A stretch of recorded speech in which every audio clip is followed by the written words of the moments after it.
नमस्कार, हिंद टीवी में आपका स्वागत है। कांग्रेस चिंतन शिविर कर रही है, यानी कि अब कांग्रेस की चिंता इस बात की हो गई है कि आगे के चुनावों में बेहतर प्रदर्शन कैसे किया जाए। इसके लिए उदयपुर में 3 दिन की चिंतन शिविर रखी गई है और इसमें 430 कांग्रेस के बड़े नेता भाग ले रहे हैं, जिसमें अलग अलग एजेंडा रखा गया है।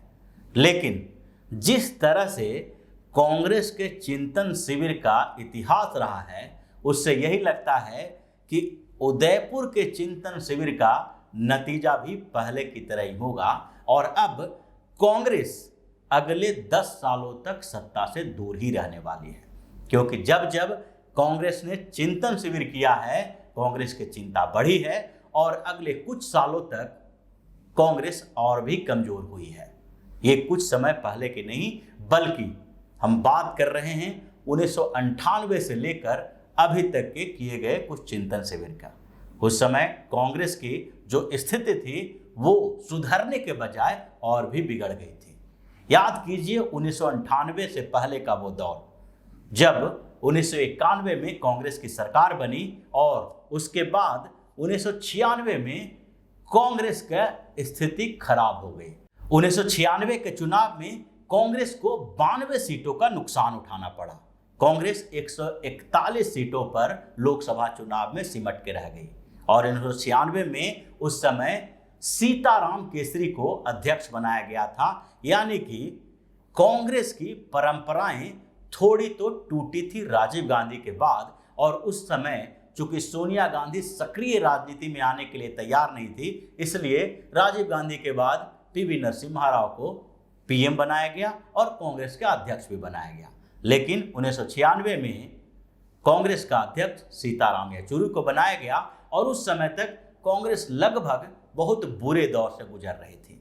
1991 के चुनाव में तो कांग्रेस की जीत का एक बड़ा कारण राजीव गांधी की हत्या थी, क्योंकि राजीव गांधी की हत्या के बाद कांग्रेस को उस सहानुभूति का फायदा मिला और कांग्रेस जीत गई। लेकिन 1996 तक आते आते कांग्रेस फिर वही बुरे दौर से गुजरती रही और 92 सीटों का नुकसान कांग्रेस को हुआ। 141 सीटों पर कांग्रेस निपट गई। उसके बाद कांग्रेस में पहले चिंतन मनन शुरू किया गया और अंदर से कांग्रेस के कई नेताओं ने सोनिया गांधी के दरबार में हाजिरी लगाना शुरू कर दिया। उस समय तक सोनिया गांधी भी लगभग इस बात के लिए राजी हो चुकी थी कि अब उन्हें सक्रिय राजनीति में आना है, और उनके सक्रिय राजनीति में आने के पीछे का कारण वो खुद नहीं थी, क्योंकि उन्हें पता था कि कांग्रेस की कमान संभालने के बाद भी उन्हें प्रधानमंत्री का पद नहीं मिल सकता। वो विदेशी मूल की बात उस समय तक विपक्षी पार्टियां भी उठा रही थी और कांग्रेस के अंदर भी इस बात की चर्चा होती रहती थी। लेकिन सोनिया गांधी की चिंता अपने बेटे राहुल गांधी के लिए थी कि अगर वो इस समय कांग्रेस की कमान नहीं संभालती हैं और कांग्रेस में गैर नेहरू गांधी परिवार का अध्यक्ष रहता है, आगे सरकार बनती है तो प्रधानमंत्री भी रहता है, तो उनके परिवार का राजनीतिक भविष्य खत्म हो जाएगा।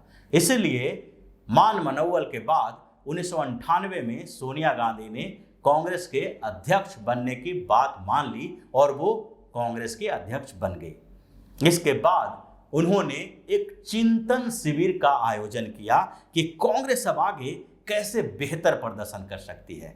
सितंबर 1998 में पंचमढ़ी में चिंतन शिविर का आयोजन किया गया।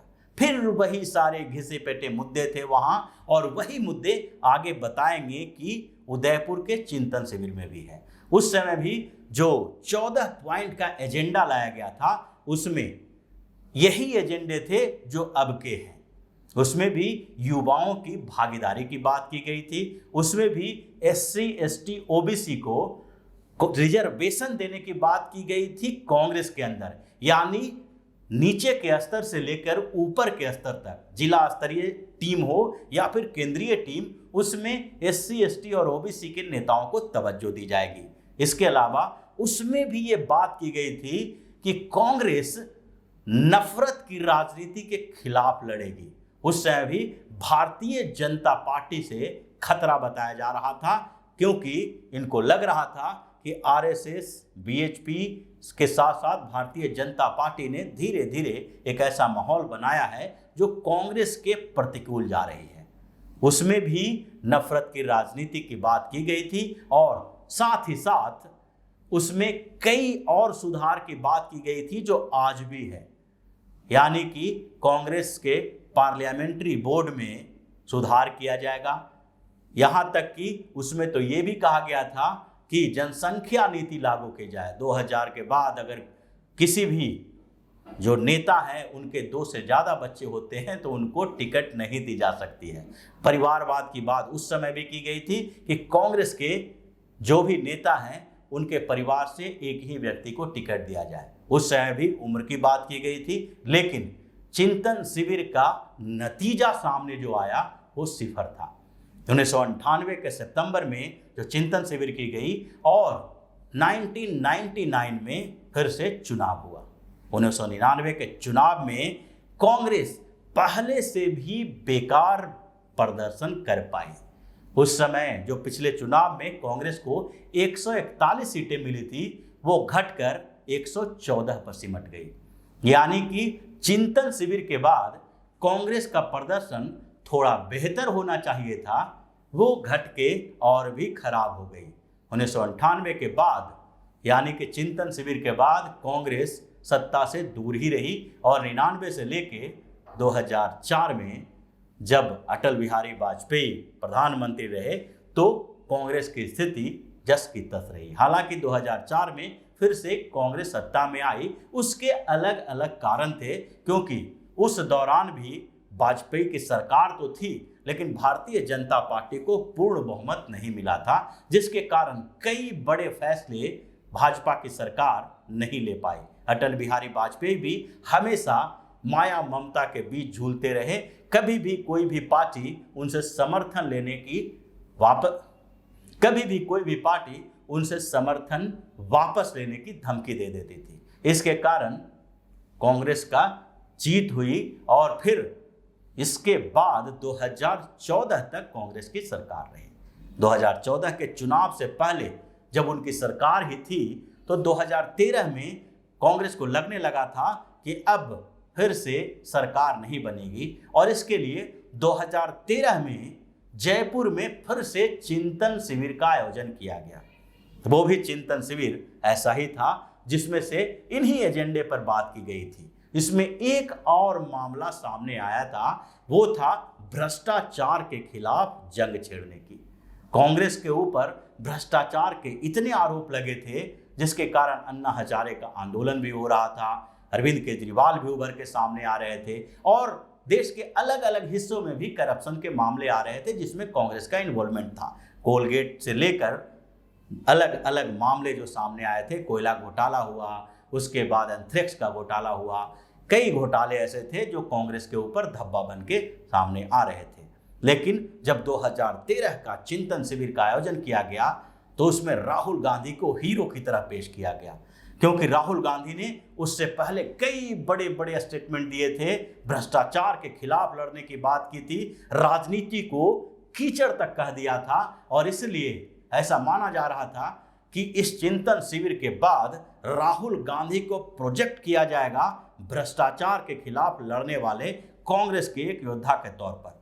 इस शिविर के बाद राहुल गांधी को कांग्रेस का राष्ट्रीय उपाध्यक्ष बना दिया गया, यानी कि ये मान लिया गया था कि अब कांग्रेस की जिम्मेदारी राहुल गांधी को देने की तैयारी हो रही है। अध्यक्ष के तौर पर सोनिया गांधी, उपाध्यक्ष के तौर पर राहुल गांधी, और ये हुआ भी 3 साल बाद जब 2017 में उन्हें कांग्रेस की कमान सौंपी गई।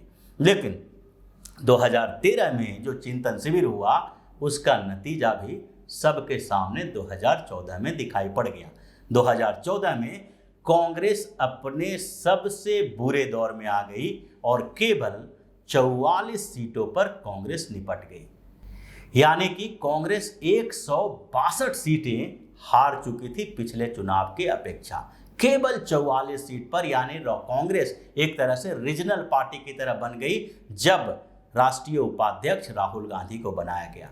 और वो और आज का दौर लगभग एक ही तरह है, क्योंकि 2014 के बाद 2019 के लोकसभा चुनाव में भी कांग्रेस की स्थिति बद से बदतर होती रही।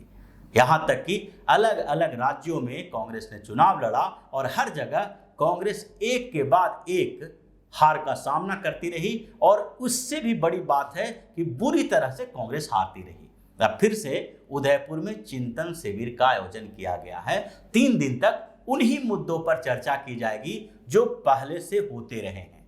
जो मैंने पहले बताया कि 1998 के चिंतन शिविर में जो मुद्दे थे, वही मुद्दा आज भी है। युवाओं को आगे बढ़ाया जाए, राजनीति में नफरत की राजनीति नहीं करेंगे, माइनॉरिटी को सुरक्षा दिया जाए। साथ साथ ये भी है कि इसमें भी एज को ध्यान में रखा जाए कि 70 या 75 साल का, अभी चिंतन शिविर के बाद आएगा रिजल्ट सामने कि कौन सा एज रखा जा रहा है। उसके बाद ऑर्गेनाइजेशन में भूमिका नहीं होगी, चुनाव नहीं लड़ने दिया जाएगा, युवाओं को 50% भागीदारी दी जानी चाहिए, SC, ST, OBC आदि को जो नेता हैं उनको आगे बढ़ाया जाएगा, और ग्रामीण स्तर पर कांग्रेस का जो संगठन है उसको मजबूत करने की कोशिश की जाएगी। ये सारे एजेंडे पहले से ही चल रहे हैं जो फिर से सामने आए हैं, और ऐसा लग रहा है कि इस चिंतन शिविर के बाद भी कांग्रेस 2024 के लोकसभा चुनाव में हो सकता है कि पहले से भी खराब प्रदर्शन करे